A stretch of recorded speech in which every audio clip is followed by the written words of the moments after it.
मुझे बड़ी प्रसन्नता तब हुई थी जब हमारे अभियान के 4 वर्ष के बाद स्वर्गीय श्री राजीव गांधी जी प्रधानमंत्री भारत सरकार ने केंद्रीय गंगा प्राधिकरण का गठन किया। मैं बहुत हर्षातिरेक अनुभूत कर रहा था, बहुत प्रसन्न हो गया था। करोड़ों करोड़ों रुपए इसके लिए निर्धारित किए गए थे, लेकिन मुझे बहुत अफसोस है कि उसमें जितना पैसा निर्धारित किया गया था उस पैसे की पूरी सफाई हो गई और गंगा की स्थिति हमारी बद से बदतर हो गई। हमारी मांग ये है कि गंगा चूँकि आस्था विश्वास से जुड़ी हुई है, इसलिए इनको राष्ट्रीय नदी का दर्जा दिया जाए और गंगा के तमाम बांधों को वहाँ बांधों से पानी छोड़ा जाए। रही बात, भारत एक कृषि प्रधान देश है, तो यहाँ पर सिंचाई की भी आवश्यकता पड़ सकती है। उसके लिए हमने कहा है गंगा से जो सहायक नदियाँ निकलती हैं, गंगा में जो सहायक नदियाँ मिलती हैं, उनकी भी जो बरसाती नदियाँ हैं उन पर बांध बनाए जाएँ और पानी जो बरसात का जल है उसको रोका जाए।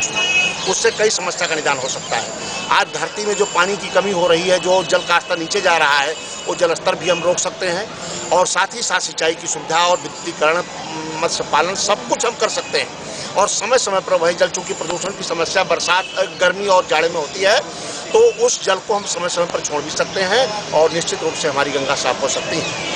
हम इसी बात को लेकर के इस बात को कर रहे हैं, लेकिन अफसोस इस बात का है कि अभी जिस बात को यहाँ आम आदमी भी सोचने लगा है, उसको हमारी सरकार क्यों नहीं सोच रही है। बहुत पहले पंडित मदन मोहन मालवीय ने उस समय जब वहाँ पर हरिद्वार का बांध बन रहा था, उन्होंने अंग्रेज सरकार से एक समझौता किया था कि गंगा का जल बहुत ज़्यादा मात्रा में छोड़ा जाए।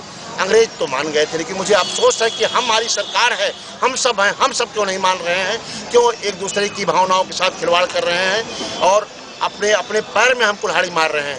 क्योंकि जिस समय गंगा समाप्त हो जाएंगी, मेरा मानना है सब कुछ समाप्त हो जाएगा, हमारी पहचान समाप्त हो जाएगी, हमारा देश समाप्त हो जाएगा, हमारी भारतीयता समाप्त हो जाएगी।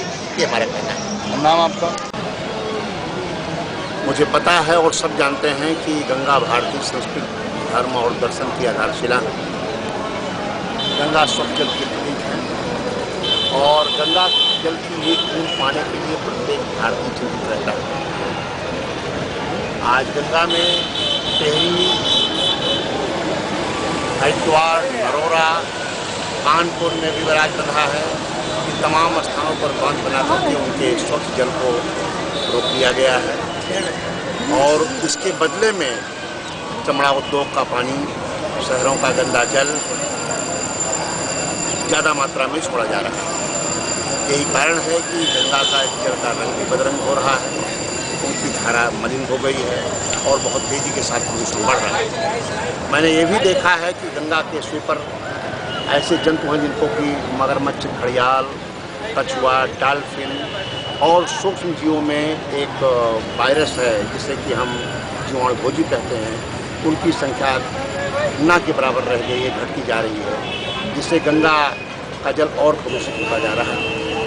गंगा की स्थिति ये है कि उसमें स्वल्प प्यूरिफिकेशन, स्वतः जल को शुद्ध करने की क्षमता है और ये क्षमता उसमें तमाम बालू जो का ढेर पाया जाता है इसके कारण है और ये जीव जंतु जो पाए जाते थे इनके कारण। स्थिति ये है कि हिमालय के वनों की कटाई के बाद उसका मलबा और आपकी ये तमाम फैक्ट्रियों के जल का जो केमिकल्स है, रसायन है और ये गंदे नाले जो गिर रहे हैं, इनका जो मलबा है, तो उस परत पर पड़ करके वो स्वतः जो शुद्धिकरण की क्षमता गंगा की है उसको लगभग वो समाप्त कर रहा है। यही कारण है कि गंगा दिन प्रतिदिन सिमटती चली जा रही हैं और उनका जल और मलिन होता जा रहा है। इस बात को ध्यान में रखते हुए हमारे मन में बात जब आई थी कि इसको जन जागरण की प्रक्रिया होनी चाहिए और भारतवर्ष के प्रत्येक बच्चे को, प्रत्येक व्यक्ति को जो है भागीदारी बनना होगा, क्योंकि गंगा नहीं तो भारत नहीं, गंगा नहीं तो भारतीय नहीं।